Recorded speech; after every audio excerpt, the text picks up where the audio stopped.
This week, we continue on the roof for the outbuilding, find a product that helps our dog survive Parvo, and talk to Justin from Texas about his Hesco container building idea.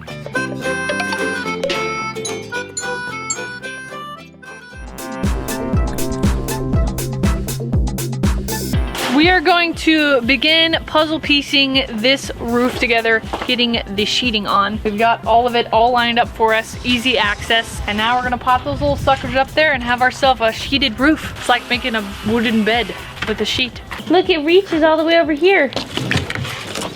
Yes. You got to be kidding me. I want to hear anything she says right now.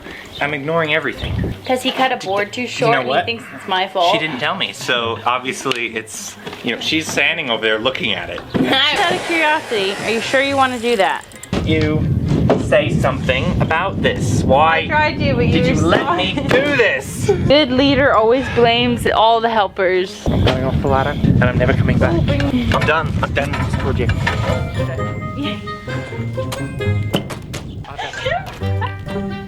Leftover recycled plywood, we're using that for our top of our roof. A lot of these pieces are busted, some of them have nails in them, which we actually de-nailed. Plywood, there's chipboard, some of them are even different thicknesses. And anyway, we have all this planning we're doing and puzzles and pieces we're putting together. We're trying to make sure to minimize the holes in the roof as much as possible. A little bit of this, a little bit of that, and hopefully it's done. It could be the longest roof we've ever done. We found the biggest board known to humankind. A full sheet of particle board. They are gonna really love us now. It's gonna be raining sheets outside. Let's do it. Let's go bring it to them. I'm excited. Okay, you guys ready for a full sheet? Oh, sure. Whoa, it's the best thing that's ever happened to us. Yeah? Better than chocolate? But, no, not better than chocolate, but it's good. A niblet is a scientific term for however much I think it should be. It's about that much. You guys are doing great. Ben has been up with his family, spending some time with them, but now he's ready to come back here. So he got a car and he's getting excited for his trip. He's coming out. He texted me that he got these. He's very excited. Tool set. He's starting his tool collection. He is. I started yesterday and I am below Roanoke, Virginia. Only ever been a passenger on a road trip like this, so it's been interesting. I got my music to keep me company. Plan is to get there by Saturday. We'll see whether that pans out or not.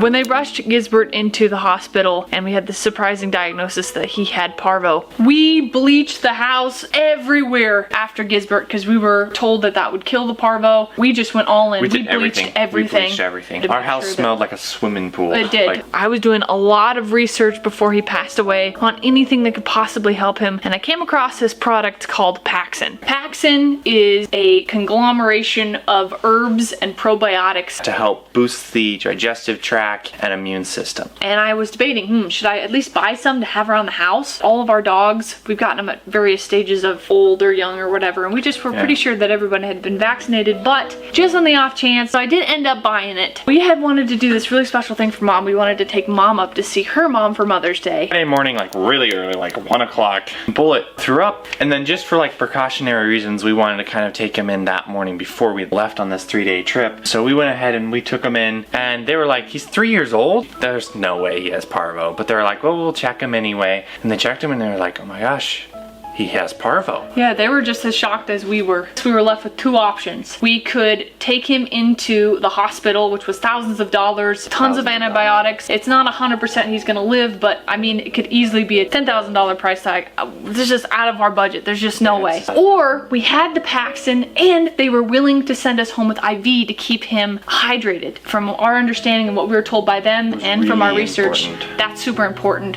We also had the benefit of catching it really early on. So we felt like, well, it was our only option really budget-wise, but we also felt like it would give him a really good fighting chance because we got it early. We got that Paxin. I mean, even before we got him into the vet, just to be extra certain, we had started administering the Paxin. So we felt like he had a really good shot. Once we got home, it was like Luna had her vaccination. Yeah. So we were like, well, let's get her out of the house and let's get the new puppy out of the house. And I'll stay with Chip and I'll stay with help Bryson with Bullet. And I put Chip right away on Paxton because I knew he was gonna be here with the sick dog. We get to my mom and dad's house, and the next morning, and Luna has a little throw up. I just was so shocked. Brittany and Bryson had sent us a little bit of Paxton in another bottle just in case, but we had not given it to our dogs. We didn't even think we needed to worry about it. They were vaccinated. She's just throwing up and can't believe this. Now we're not at home. I got this sick dog. We immediately are giving both of them Paxton. I don't have much of that now because now I have to give her more. Gary finds a website where the Paxton is sold in the different states. He was able to get on there, find a local place, and they happen to be open on a Saturday, thank goodness. He picked up 2 bottles of it and brought it back. You took the 1 bottle for the puppy, I took the other bottle. You just went to maintenance, and I went immediately to the aggressive doses. Yeah. My mom and dad were wonderful. They have a patio out back. It's almost like an outdoor room anyway, so we were able to stay in that. Every time the dog would throw up, we would take our little bleach water and we'd pour it on there so we would get every spot because I didn't want anything contaminated over there. Bullet started feeling a little bit better. He started getting up and grabbing his toy, which was amazing. Yeah. Very nice. He had this huge lump of liquid on the side of him from the administration. Yeah, and you were getting super of the good IV. at administering the IV. It was Pretty scary, interesting but you new did so experience. good. I just didn't know what was going to go on with Luna, and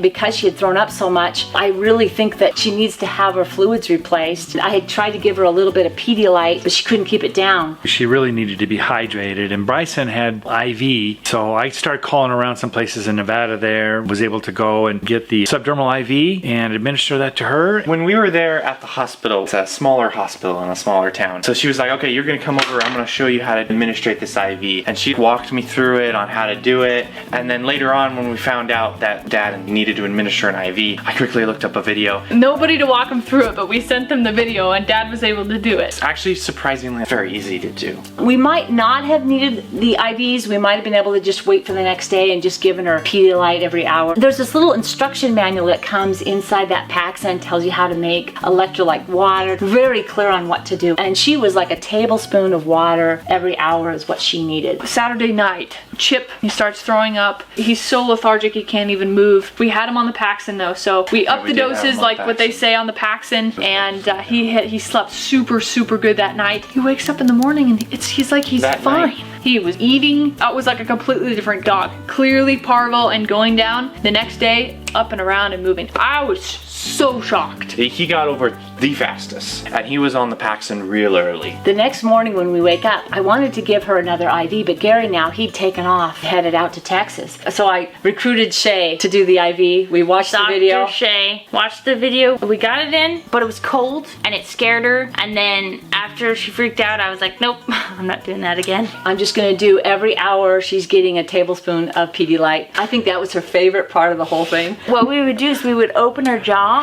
Just a little bit, and then she had to. to. At one point, she wouldn't do it, and I was, and she's like, it worked. We get home Monday night and all the dogs are on the mend. And we were concerned about the puppy too, but he to this day has not had any signs of it. You put him on Paxton just to make sure, and we're still hoping for the best on him because it still could incubate 10 days to 2 weeks. Also on the manual, a prevention dosage when you know your dog's been around the Parvo. So that's what we're doing, because I was really worried. Now I just lost this dog and then I had a new dog coming in. I didn't think it was gonna be an issue. We probably wouldn't do that again. I wouldn't make the same choices. And hopefully we'll get past this stage. This Parvo is pretty vicious, so it's good that we found a solution that works for us. You can go with antibiotics or you can go with probiotics and herbs and make this decision of which route you're gonna go. Tickled that product was out there. It smells like really good tea. You smell it and it actually makes me hungry. Dogs do not like it, let me tell you. My dog learned that he could put it in his mouth and he'd go like this and it would fling out of his mouth. Dad administering Luna when I was holding her, and I got it in my eye, I got it in my ear, nose. my nose. At least you don't have Parvo. That's true. I will. I probably won't catch Parvo now. No, it dawned At least on in me. my nose. The cost of the IV was anywhere from $16 to $40. The cost of Paxton online was between $30 and $40, and locally it was $50 for us. It seems to be an affordable alternative for those of us who can't afford the hospitalization. It has an 85% success rate as well, so it's a good shock. If you can't afford it, it's like, what do? There's nothing you can do, you know? But here's this Paxton. Some of them bounced right back, some of them took a bit longer, but they seem to be all on the road to recovery. It was between the IV and Paxton for some of our dogs, like the ones that were really, really sick, the ones that got hit hard with it. The combination of those two really, really helped. Yeah. If you would like to get some, obviously they don't sponsor us or anything. We just want to share what really saved our dogs' lives. We really do believe it that did save them. We'll have a link in the description where you can buy it online, or we also found in our research, we found a site where you can find Paxton locally. That will be down in the description if you need it. I came across a little farm that puts together a Paxton package thing as well. They had their testimony of using Paxton on their puppies. We'll also have the link to that website too. It seemed like a really neat company. We don't know anything about them, but it was just encouraging to hear their testimony and stuff on it. And they speak so highly of Paxton as we are today because of our success with it.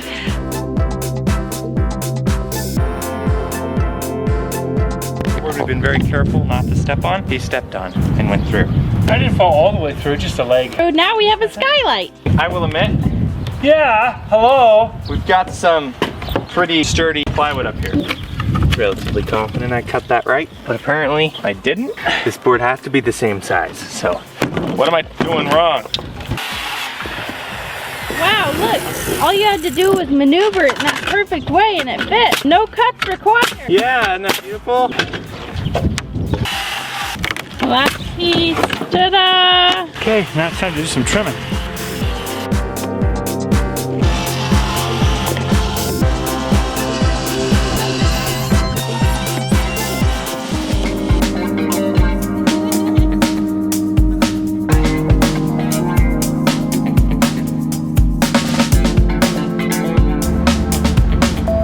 I think the last time I updated, it was day 2 of my trip. Well, since then, my car has actually broken down twice due to a bad transmission. I've been stranded here since Thursday.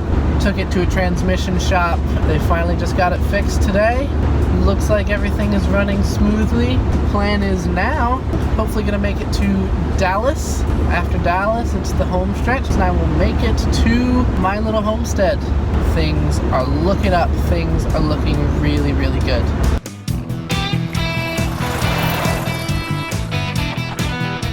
Early this week, my job brought me to Texas, where I had an opportunity to meet with Justin and have him show me some cool stuff about a new project he's working on. Hey, today we're here with Justin Lebo. He's from San Antonio. He has willingly or unwillingly came out here to Completely forced. Yes, come out here and talk with me a little bit about some ideas that he is planning on for a unique building he would like to do. It has some earth bag structures and some other things. I'm not sure what they are. I'm very interested. And Justin's my first victim. Yeah. In this whole thing, so he has First take. Yes, yeah, we've never met before, and we're kind of doing this on the fly. If it's not personal, just a little bit about what you do for a living. I'm a software engineer. I've been one for about 10 years. Programming, websites, databases, whatever, you name it. Pretty much been into it.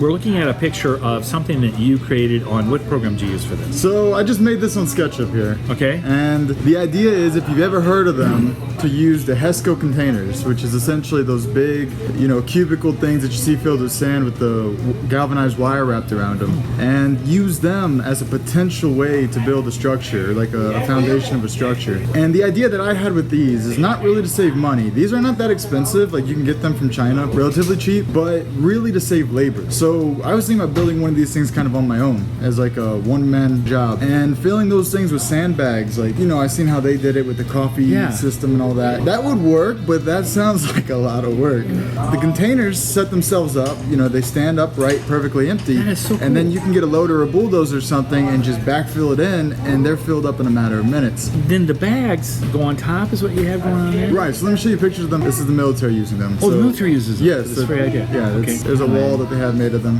Wow. And so my idea was, they're doing it pretty well, and so if you stack them up like that, I don't see what's stopping that from being I done. think that is really cool. They're kind of like a burlap material that's just in a galvanized wire cage. Okay. And that's really all they are.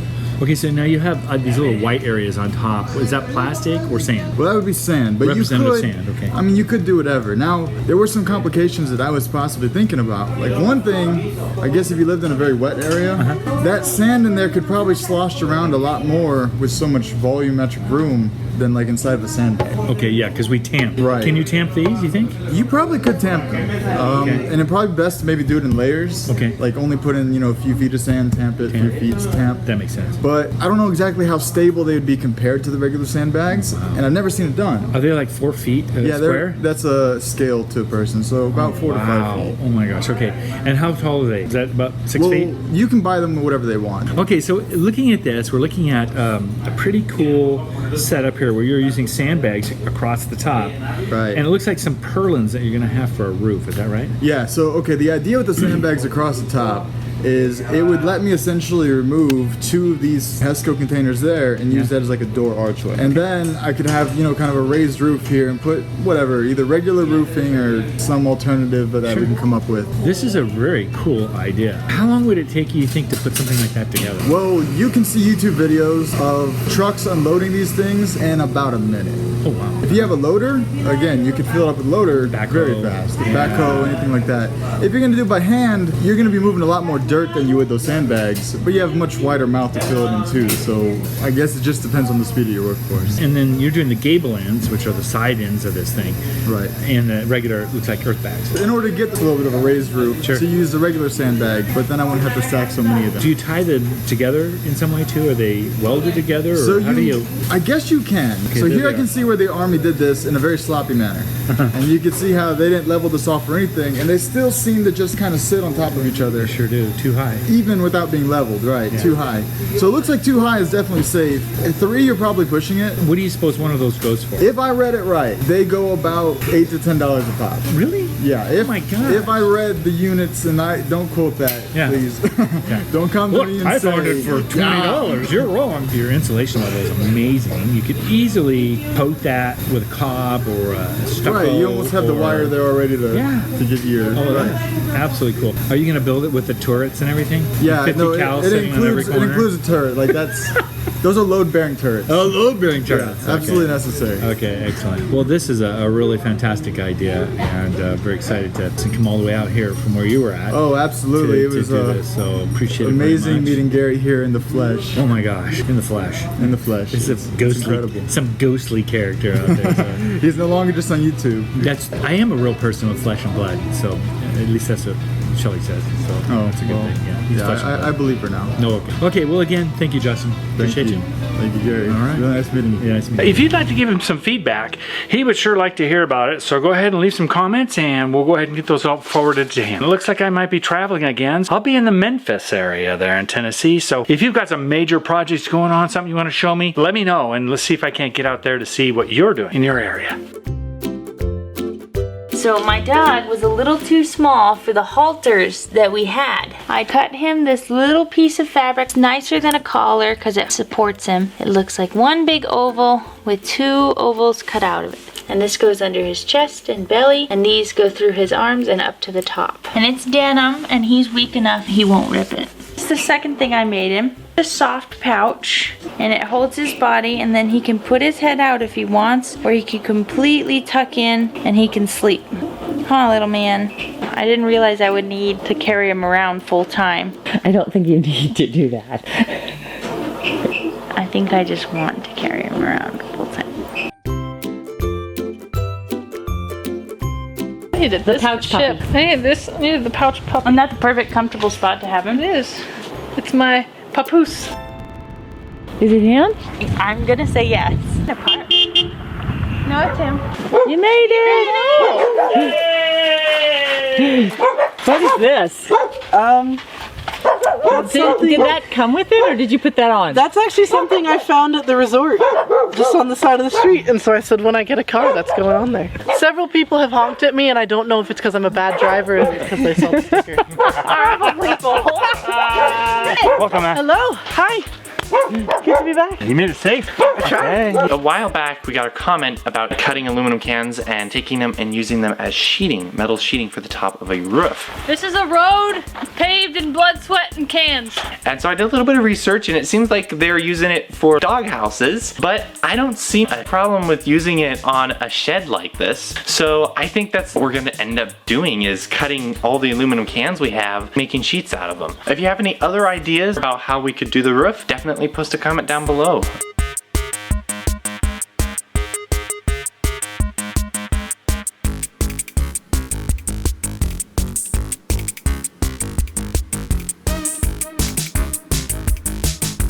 Well, that wraps up this crazy week. The merch design of the week is this one here. Hug your dog today. If you'd like to get this on any t-shirt, sweatshirt, hoodie, tank tops, aprons, all kinds of fun stuff, along with all of our other designs that we've done in the past, you can find that in our shop. We have 15% off on all merchandise for the next 3 days if you'd like to take advantage of it. The link will be down in the description below. We are going to be taking the Parvo section from this video and uploading it shortly after this releases as its own separate video, so that people researching can find that information quickly if they need it. Hopefully it helps them. We really appreciate you being a part of our family, and we'll catch you next Friday. Bye! Thank you!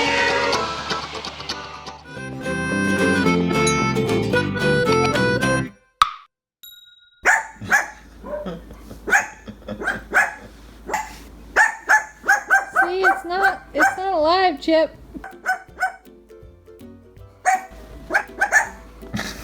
You listen your part. Our family moved from the city to the country. Thanks for taking part in our adventure. We have new videos every Friday evening. If you would like to help us out, you can like this video, share it, subscribe, or support us on Patreon. See the links in the description.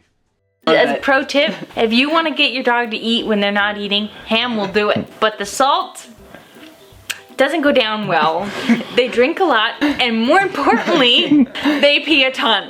My puppy had to regulate the salt in his body, and we had to actually like fence him in an area, like this janky fence, to make sure that all the system regulation happened in one spot.